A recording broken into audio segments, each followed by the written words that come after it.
Du pain et des jeux. Les empereurs romains avaient compris que pour se racheter une paix sociale, il fallait assurer un minimum subsistentiel et des distractions suffisantes. Le peuple réclame deux choses, disait Juvénal dans ses satires, du pain et des jeux. Symbolique du pain qui évoque un certain confort, symbolique des jeux qui démontrent une supposée joie de vivre, une certaine jouissance de l'existence.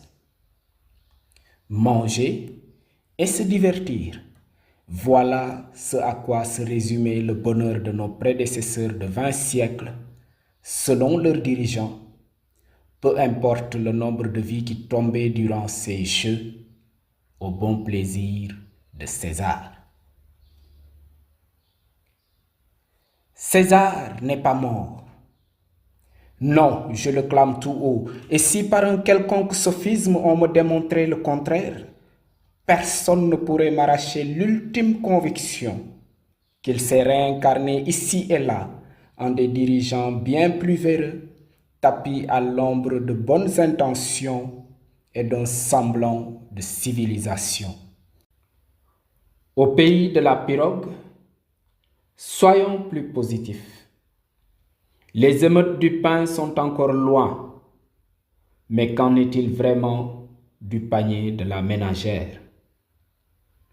Entre rareté et cherté des denrées, la ménagère ne sait plus à quel sein se vouer.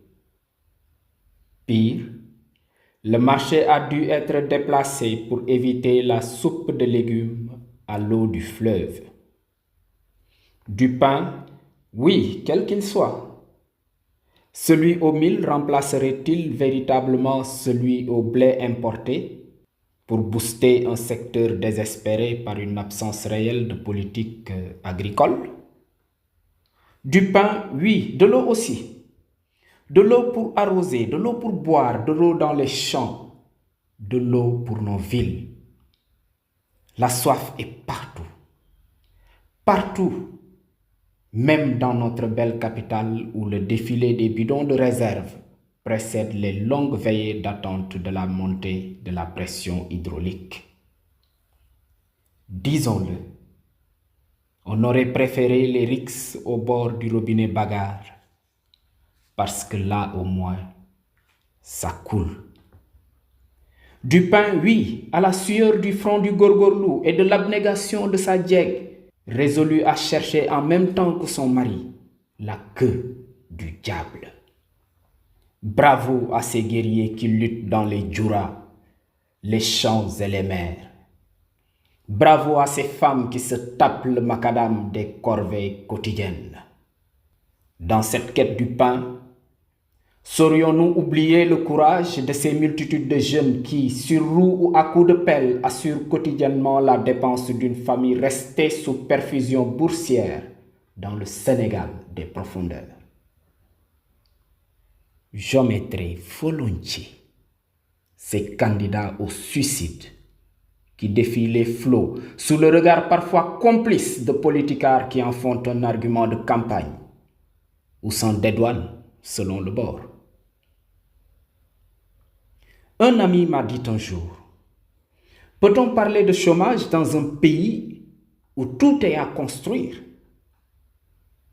Un peu surpris par l'irréfutable réflexion qu'il avait faite, je lui ai répondu qu'au moment où nous parlons, il est plus question d'arracher le pain de la bouche du maçon sous le prétexte d'un bancal Djoubanti. Des jeux, parlons-en, puisque notre peuple peine à trouver son pain. Au moins, il faut reconnaître que du jeu il y en a. Notre quotidien politique nous offre, et à foison, matière à croquer. Cette farce finira-t-elle un jour? Espérons, puisque l'espérance, dit-on, ne déçoit pas. Il y a un temps pour tout. Et pourtant, notre bien-aimé prince s'offre du divertissement à coût d'un demi-milliard, sous une salve d'applaudissements de sujets inconscients des exigences de l'heure. Honte à toi qui t'amuses, pendant que Bakel se noie. Après le cirque du Grand Théâtre, nous autres avions pensé que le ridicule ne pouvait aller plus loin, surtout pas au-delà de l'effronterie du building, du jeu, du cirque, de la comédie, et dire que le prince l'assume. Pire, il ne se gêne même plus de se transformer en Peter Upstander, dont les seuls choux gras sont les diatribes lancées à de supposés ennemis de la République qui ont, sans parti pris, au moins le mérite de lui construire l'arène qu'il se targue de remplir de souteneurs. Avant d'aller à l'arène, notre bien-aimé prince n'aura jamais fait un tour dans les hôpitaux du peuple, dans les écoles de nos quartiers ou les marchés de nos bidonvilles. Tout ceci n'est que trop beau derrière le filtre Facebook de notre hyper connecté prince bien-aimé. L'alerte sonne. Et oui, l'alerte sonne. Mais on l'ignore. On l'ignore comme toutes ces règles éthiques tant chantées sous les cieux immémoriaux de l'opposition. Notre prince bien-aimé joue. Le peuple s'y prête, abandonnant sa part de liberté, de dignité et d'humanité.